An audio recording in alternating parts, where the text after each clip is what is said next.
We moved into this house in 1958, and this part of the building was derelict.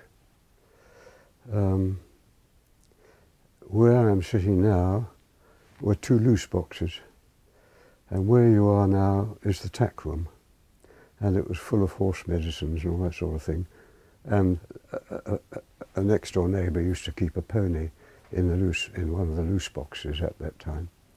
And but in 1965 we decided to make it into living space, so this room came into operation in about 1967, I think, and I used it for my writing and reprint collection and so on, and books.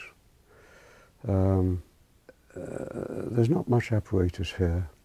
This microscope is the kind of cheapest version of a low-power microscope you can get, and I've only had it since I started working in Beechamwell.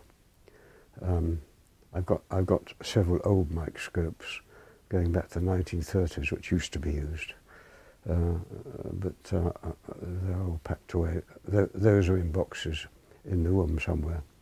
This is the only one I use. I used to spend a lot of time looking at pollen grains underneath a high-power binocular microscope, but I haven't done that for 20 years or so.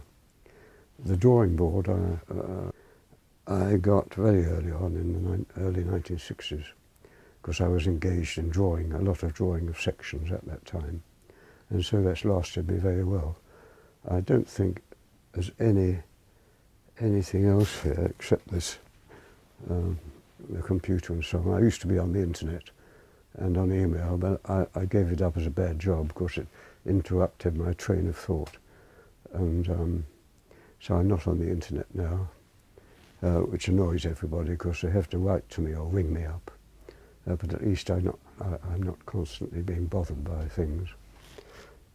I can also go across the road to the public library where I can use a computer and Google and so on as much as I want to. Apart from that, I don't think there's any apparatus here at all. It's all books and reprints.